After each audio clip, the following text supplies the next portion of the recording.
Hello there, Shortcuts. This is Stephen here. This is our first video for our first price list, which will go out on January 8th, 9 p.m. sharp Sydney time. There's quite a few new members from over the Christmas period. So, yeah, this video is kind of like your heads up in what's going to be on that list.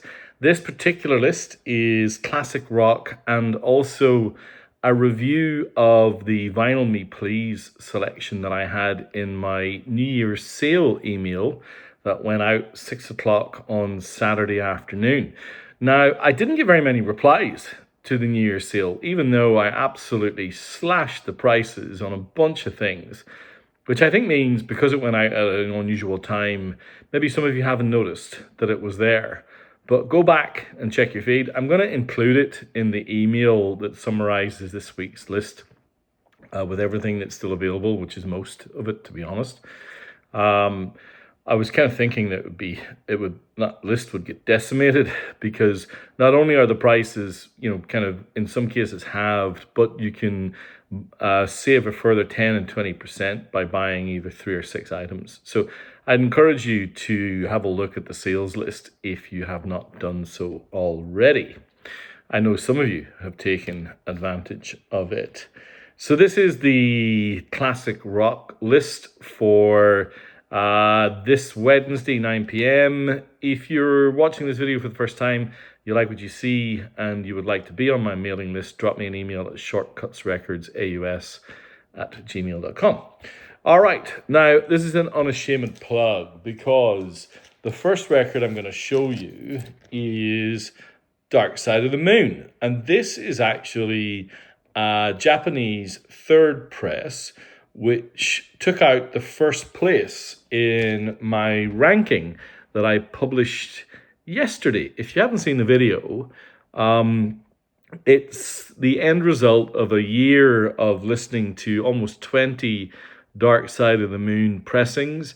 This is my point to give a call out to Chris, to Daniel, and to Toby in particular, who helped furnish me with some pretty amazing records in order to complete that video. If you haven't watched it, if you find time and you're interested in Dark Side of the Moon, I think it might be worth it. But this took out first place. This is the Japanese third press. Now, if you would like to know why I think it's the overall best in terms of vinyl quality, pressing, experience, and value for money, then go watch the video. The record itself is VG+. I know a lot of my records are near mint. In this case, there are some hairlines, so it's not as pristine as some of the other copies I've ever had. That'll be reflected in the price. And so therefore, this will probably be the cheapest possible way that you will ever find to get into the Japanese third press that is, I think, the number one. All right, with that said, this second record would probably traditionally take out my kickoff spot. Not because it is a well-known masterpiece or whatever, more because of its influence and the fact that I don't think too many of you will have this record, and the fact that it has a spectacular poster. The Japanese absolutely nailed this one.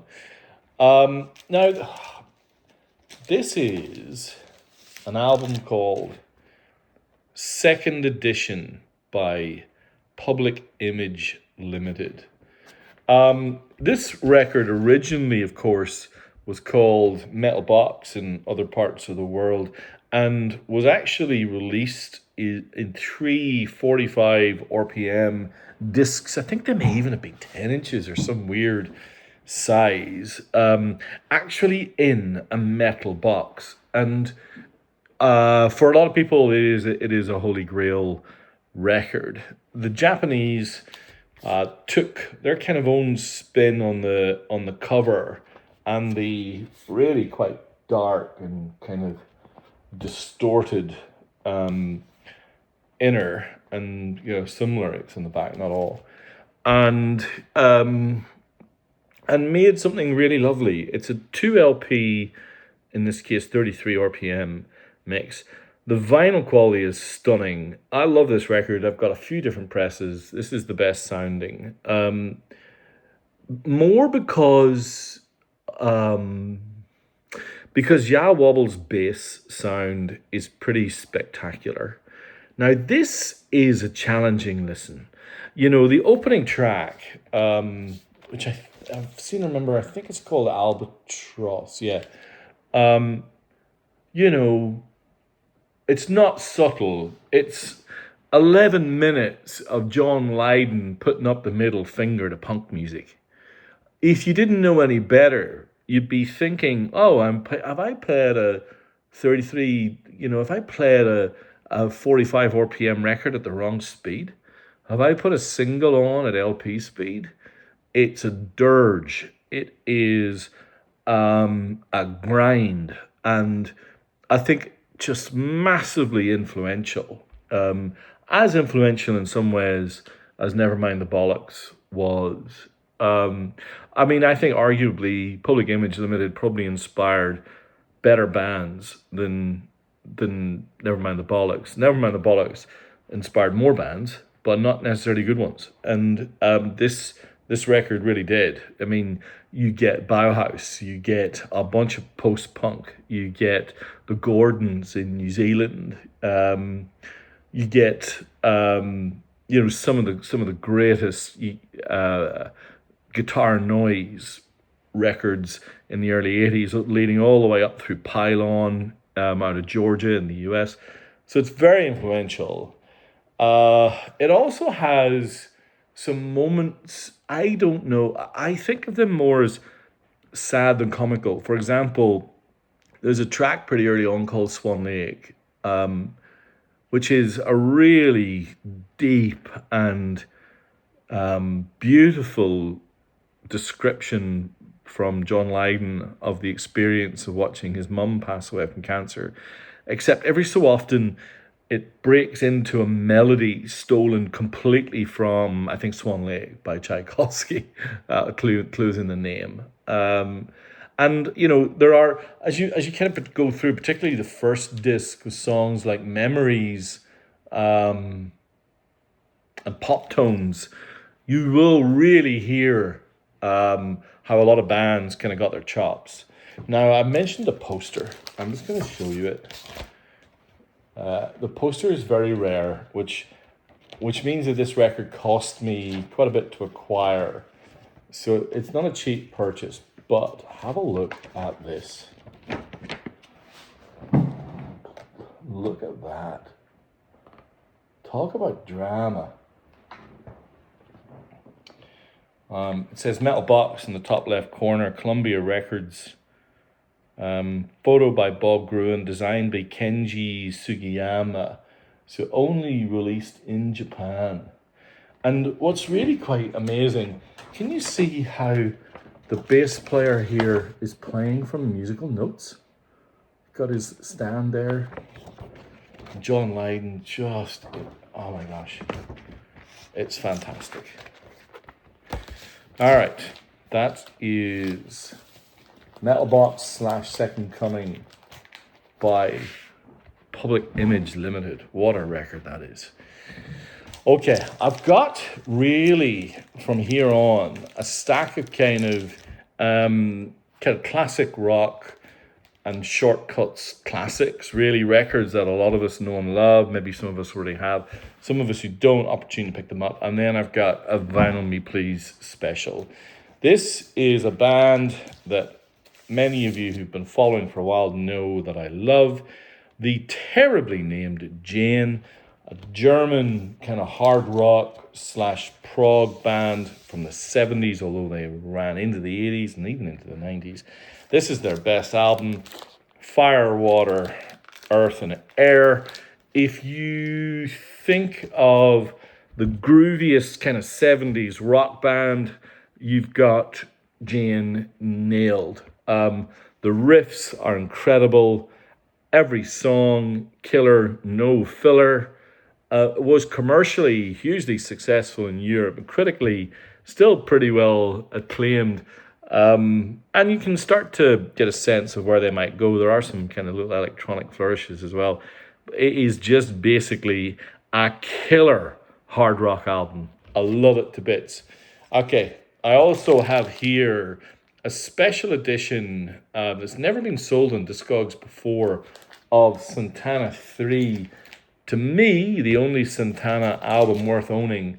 This copy is pristine, beautiful condition with Obi. A forever copy. It is absolutely perfect. All right. Now, this is something that I haven't found very often. It is the first press. I think I'm going to double check. I'm pretty sure it's the first press of Michael Jackson's Off the Wall. Typically, it comes with a yellow OB. But as you can see, this one is not yellow, it's pink. And I need to do my research as to what that means. It's in pristine condition. The notes that I got from Duke and Duke are that this has never been played. Which means it's pretty great. We all know about this record, I don't know, 20, 30 million sales, who knows. I just can't get enough. Don't stop till you get enough. Rock With You, produced by Quincy Jones, a partnership that went on to kind of shape pop music in the 80s in many ways. I think you can make an argument that Off the Wall is Michael Jackson's greatest record. It won him his first Grammy. Unlike, I would say, Thriller and Bad, of course, this record does have more than nose a toe in disco.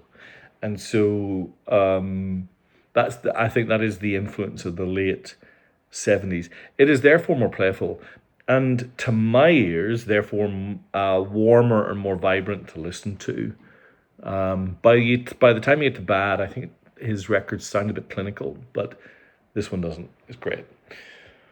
Okay, now we have the cardboard sleeve that signifies the record that was released, I think, shortly after Bonham's death. It's Led Zeppelin's In Through the Outdoor. You can see the thing on the back. You've got the tracks.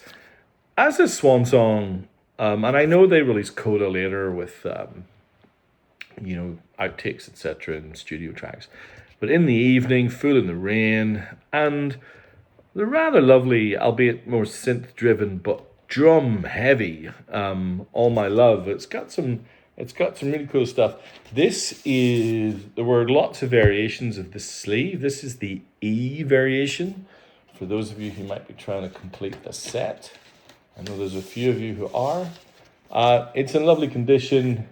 The good thing is that this, which is the rather famous inner for the record, which is also a watercolor. You put water on this, it's like a magic thing, and it goes in different colors. Usually they're colored in this case they aren't, although you can see there's a bit of discoloration here. It's a lovely copy of a very fine Led Zeppelin record on the classic Swan Song label, of course. All right. I think that I feel like I was a bit harsh on All My Love, because All My Love, of course, by Led Zeppelin, was a love song to Karak, who was Robert Plant's son, who'd passed away, I think, in a fall at a really young age. It was devastating for him. And I think that comes across in the song, which I actually really like. I think this record let's say in the last 3 years, has been the biggest surprise of my time with Shortcuts, and that is Duran Duran's Rio. This is definitely approaching Shortcuts royalty status. I have to do the count, but I would say 20, 25 of you now have a copy. And the number of messages I've got about how incredible this record sounds is, pretty awesome. you've turned me on to it. I would, up until 2 years ago, I could care less about Rio by Duran Duran, but I actually really like it now. And so thank you to all of you who've turned me on to this wonderful record. I particularly love the final track, The Chauffeur. I think that is an example of just how colorful and cinematic this record is. And boy, does it sound good. I'm talking about two records. These final two are two that are definitely Shortcuts royalty. I think both of these are approaching 30 or 40, maybe even 50 to you. And that's because they're both great, particularly this one, Avalon Roxy Music. The title track of this was the song that my daughter Ailish was born to, and the greatest hits of the Eagles. This one, so many people picked up from the box at the record fairs that I go to. Albeit a few less this year, because I was so devastated about losing my slot at Newtown Record Fair. Oh my God, I'm so upset at myself. But anyway, the number of people who bought that greatest hits at the record fair, because I always slip my little Shortcuts card in and ping me going, oh my God, it's so great. It's not an expensive record, but has some killer tunes, of course. All right, now I'm going to finish in the last few minutes just calling out some Vinyl Me Please records. So February is my last month in Vinyl Me Please after 6.5 years. They have fired their international membership, no longer posting records outside of the US without incredible postage charges, which makes it just untenable. But they're no longer selling subscriptions. So the only records that people in Australia can now get are the exclusives that are in store, where you pay the exorbitant shipping. So effectively now, VMP becomes pretty impossible for us to get. The records of the month are now kind of gone. So what I did was I made a series of orders in November, and I picked up a lot of my favorites before my subscription finished. A lot of Australians' subscription finished in the month that they announced the change, because there'd been a special offer in the previous year where you could get 8 free records if you joined in the previous September, which or was it October? September, I'm pretty sure. So a lot of people had joined in September to take advantage of that special offer, and of course their subscription ran out in August and you couldn't renew. I hadn't used that order. My subscription runs out on the 1st of March, which means that February is my last month, hence next month. So I took advantage. And I know a bunch of you made an order from me back in late October and November. Nearly all of those have arrived, not all of them, but quite a lot of them. So I'll be sending out emails to those people this week. But I ordered a bunch of extras, and I'm passing them all on at cost price. All of these are records that I own, that I love. And so I'm just going to quickly scan through them. And yeah, let me know if any catch your eye. There will be one or two more in the next 2-3 weeks, but then that'll be it. All right. Now, I don't think I've ever offered this record before, because it's sold out, and then I think they repressed it. This is Outkast's second album, Atlians. Outkast have become a little bit of a Vinyl Me Please kind of iconic band. They have done Southern Playa, Atlians, and Stankonia. They did not do Aquamini, which is the third record, because it was a 3 LP. I don't know why I hold up 4 fingers for 3 LP. 1, 2, 3, 3 fingers. And so they couldn't really make it work. But I think of all of them, this, I think, is the outstanding record by Outkast. When they first pressed this, though, there was an error in the second disc, and they had to resend second discs. Typical Vinyl Me Please, they had to kind of fix the errors. But the subsequent repress is perfect.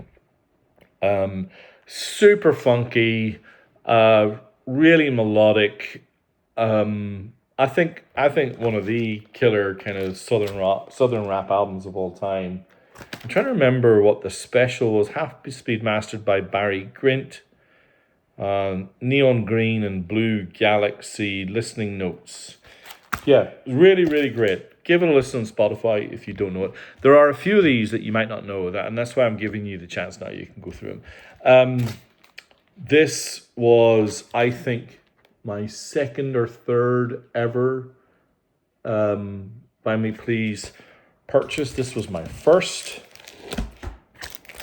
Fathers and Sons, Muddy Waters. You've heard me talk about this record over and over and over. Muddy Waters, Paul Butterfield, Michael Bloomfield, Don Duck Dunn, Buddy Miles, one of the greatest blues albums ever. And this pressing is just stellar. But this was my second. And this is called Silver Bullets by the Silvertones. One of the very few, in fact, they've done reggae exclusives, but I don't think they ever did a reggae album of the month other than this. 1964, one of the first reggae albums to get truly international recognition. Beautiful, mellow, vocal reggae harmonies. One of the greatest Jamaican bands. And you get this art print here that's part of it, and one of the very early kind of Obies, Silvertones. Love it. I also have one of the last copies. I don't know if this is the last in Australia, but it's got to be pretty close, of, I think, their greatest ever release, which is The Low End Theory, Tribe Called Quest. That's the art print. I'm not going to rave about this record anymore. You all know how much I love it. If you love jazz, if you love hip-hop, this is the perfect mesh. Now, there are a few here that are a little bit newer. You've heard me talk about this one before. This is Tidal, Fiona Apple, 2 times 45 RPM pressing, as is Low End Theory. Both of these are 45 RPM, 2 LPs. Man, the sound quality on both is absolutely breathtaking. This was the first ever vinyl release of this record. It's a Vinyl Me Please classic. Okay, now here are 3 that you might not have seen before.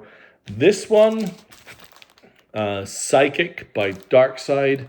This is a creeper. This one was not one that I kind of knew or cared about, and has slowly but surely become one of my favorite VMP records.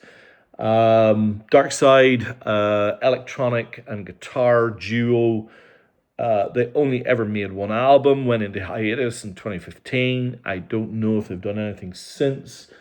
Cut by Barry Grint. Again, there's an exclusive album art. This is quite different to the original release, and there's a print which is absolutely beautiful. But this is really deep electronica. So good sounding on the system. Even my kids like this, even though it's quite challenging in places. And then it dips into the most beautiful pop in places as well. It's just a really cool record.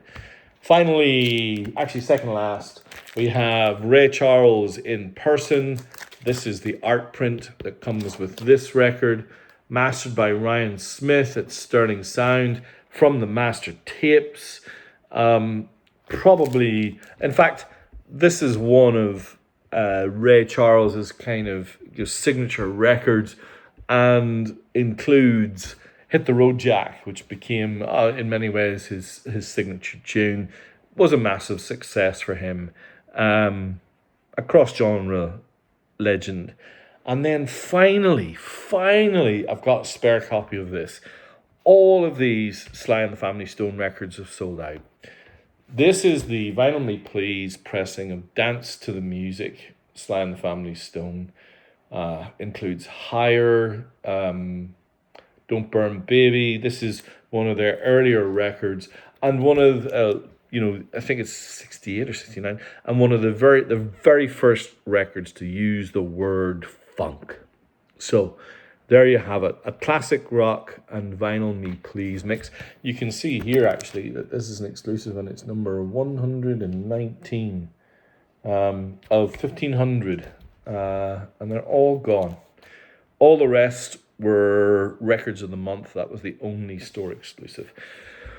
Okay, hope you enjoyed. As always, any questions, drop me an email, shortcutsrecordsaus@gmail.com, or if you want to be on the list, which will go out 9 p.m. Sydney time, Wednesday, January 8th, 2025. Over and out.